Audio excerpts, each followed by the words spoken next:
안녕하세요. 오늘의 사연을 시작합니다. 저는 40살 남자입니다. 아내와 10년 동안 결혼하고 딸 하나 있습니다.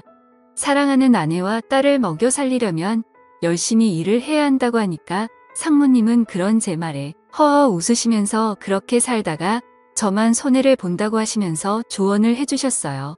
저는 그렇게 살아도 좋으니 그냥 와이프와 딸이 행복했으면 좋겠다고 말하니까 상무님이 저를 보며 혀를 차시더라고요. 방금 말했듯이 저는 결혼을 한 유부남입니다. 집에는 제가 가장 사랑하는 사람이 2명 있습니다. 첫 번째는 제가 대학 시절부터 좋아해서 캠퍼스 커플로 무려 2년을 사귀고 졸업한 후에도 그 사랑을 꾸준히 지켜나가 연애 4년 만에 결혼을 한 아내이고요. 두 번째는 수많은 노력에도 불구하고 생기지 않다가 하늘에서 저희의 노력을 아시고 들어주셨는지 저희에게 와서 제 봄을 이어가는 8살짜리 딸이 있습니다. 와이프는 결혼을 하고 나서부터 시댁에도 잘 보이고 싶다고 홀로 지내시는 아버지를 저희가 사는 아파트 주변으로 모시고 싶다고 얘기를 했어요. 그래서 저는 와이프에게 너무 고마워서 안아주며 자기 같은 와이프는 없을 거라며 몇 번이고 고맙다고 말했어요. 제 와이프는 일주일에 한 번씩 저희가 살고 있는 아파트의 옆 아파트에 살고 계시는 저희 아버지께 먹을 반찬을 만들어서 가져다 주고 있어요. 착해도 너무 착한 우리 와이프 때문에 아버지께서 너무 노년에 행복하게 지내셔서 기분이 좋네요. 제가 집에 돌아와서 와이프가 챙겨준 밥을 먹고 잠자리에 들려고 침대로 걸어가는 중에 우연히 침대 옆에 무슨 약이 있는 걸 제가 보게 되었어요. 와이프가 아픈 데도 없어 보였는데 무슨 약이지 하고 와이프에게 물어봤는데 얼굴이 많이 당황한 듯 제 손에 들은 약판을 뺏어서 부엌 싱크대 위 서랍에 넣었어요. 어디 아프냐고 물어도 아니라고 그냥 영양제라고 해서 일단 알았다고 했지만 조금 수상해서 회사에서 인터넷으로 약의 기능을 찾아보았어요. 그런데 이상한 게 그 약이 피임약이었어요. 저는 요즘 와이프가 피임약을 먹을 일이 없는데 왜 갑자기 피임약을 먹는 거지? 하고 의심이 들기 시작했어요. 혹시 아내가 저 몰래 다른 남자를 만나는 게 아닌가 싶어서 카드 내역을 조회해 보았는데 별로 특별한 것이 없었어요. 그래서 일단 계속 와이프한테는 모른 척 하기로 했어요.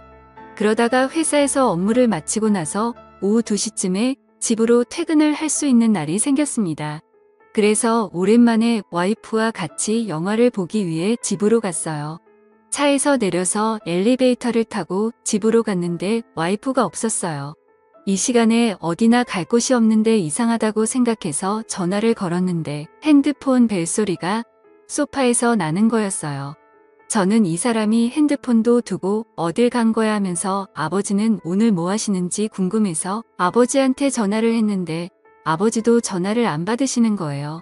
그래서 도대체 무슨 일이지 하고 아버지 집에 가봤습니다.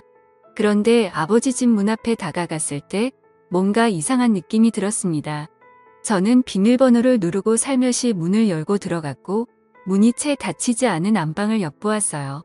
그 광경을 보자마자 하늘이 무너지는 기분이 들었습니다. 제가 가장 사랑하는 와이프와 저를 낳아주신 아버지가 함께 있었던 거죠. 저는 순간적으로 힘이 빠져서 손에 쥐고 있던 핸드폰을 떨어뜨렸고 그 순간 그 두 사람은 제가 서 있는 문 쪽으로 쳐다보고는 기겁을 하며 방구석으로 순더라고요.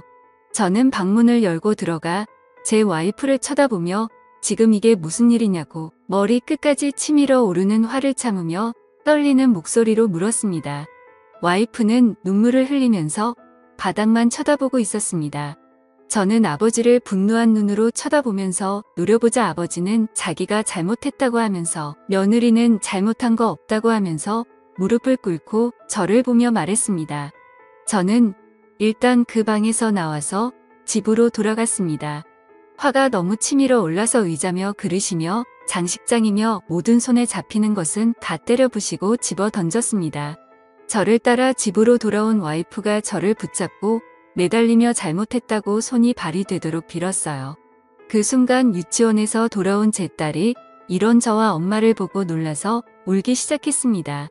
저는 제 딸이 우는 소리에 억장이 무너지는 듯 했습니다. 늦게까지 일을 해서 돈을 벌어오면 와이프와 딸을 위해서 밥도 사주고 옷도 사주고 행복하게 살 줄 알았는데 그렇게 믿었던 와이프가 그것도 나를 낳아준 아버지와 불륜을 저지르다니 정말 소름이 끼쳤습니다. 저는 일단 우는 딸아이를 방으로 데리고 가서 재우고 나왔습니다. 그리고 나서 방을 나와서 거실에 무릎을 꿇고 비스듬히 앉아있는 와이프를 보고 나가라고 했습니다. 와이프는 자신이 잘못했다고 하면서 그렇지만 딸에게는 엄마가 필요하다고 하면서 구질구질하게 매달리는데 정말 꼴도 보기 싫어서 집을 나와 다시 회사로 갔습니다. 제가 그렇게 만만해서 그냥 화가 나도 다 참아주니까 지금까지 이렇게 숨겨왔을 겁니다.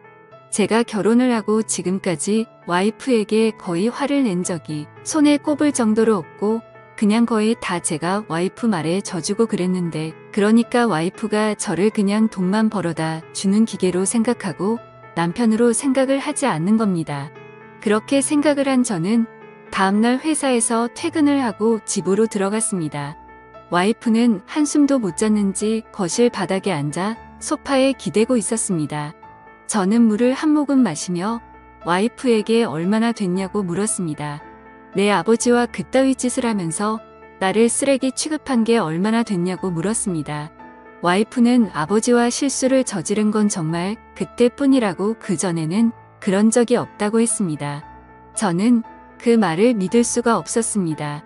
나를 속이고 그렇게 다른 남자도 아니고 내 아버지랑 바람을 피운 여자인데 믿는다는 것은 말이 되지 않았습니다. 저는 와이프에게 집 명의며 카드 그리고 차 등 모든 것을 다 제 명의로 바꾼다고 말했고 와이프에게 생활비를 줄 거라고 말했습니다. 지금 와서 돈이 무슨 소용이냐고 하지만 이렇게라도 하니 뭐라도 와이프에게 복수를 하고 싶었습니다. 그리고 지방으로 이사를 갈 거라고 하며 아버지와의 그 어떤 연결고리도 다 끊겠다고 했습니다.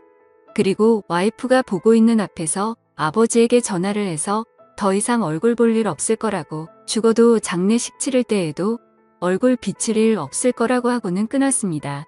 그렇게 우리는 고급스러운 아파트 단지에서 녹이 슬어 있고 더러운 때가 묻은 주택단지로 이사를 갔습니다. 사실 제 꿈은 이런 주택에 와이프와 딸과 오순도순 노년을 맞이하고 싶었는데 와이프는 이런 제 꿈이 너무 싫다고 하던 게 기억이 났습니다. 그런데 자기가 지금 불륜을 저지르고 제게 할 말이 없으니 이런 대로 이사를 가도 불평불만을 할 수가 없었습니다. 저는 아내에게 한 달에 30만 원의 생활비를 주고 먹을 것과 생필품을 사도록 하게 하였습니다. 이미 다른 남자와 불륜을 저지른 여자이기 때문에 충분히 또 바람을 필 수 있는 여자입니다. 돈을 있는 대로 적게 주고 어디 나가 놀 수 없도록 하기 위해서 최대 30만 원을 준 겁니다. 가장 불쌍한 사람은 제 딸이었습니다.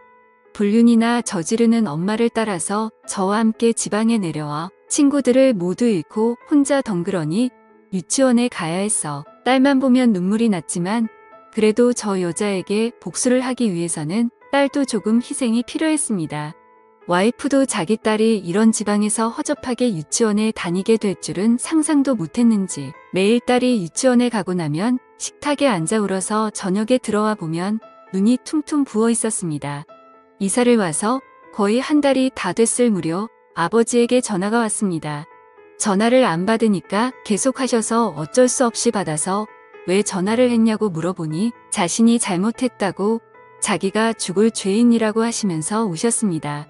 저는 그런 소리조차 듣기 싫다고 그런 소리 할 거면 끊겠다고 하며 전화를 끊었습니다. 제 부모이기 이전에 제 와이프와 바람을 피고 불륜을 저질렀는데도 제게 전화를 해서 잘못했다고 할 용기가 있었나 봅니다. 저는 전화번호를 바꾸고 아버지 전화번호를 차단했습니다. 그렇게 저는 아버지와의 연을 끊고 불륜을 저지른 와이프와 함께 억지로 살고 있습니다. 딸을 위해서 억지로 같이 살지만 정말 하루하루가 죽을 맛입니다. 제가 어떻게 하는 게 좋을까요? 마음 같아서는 당장 이혼하고 살면 숨통이 좀 트일 것 같습니다. 감사합니다.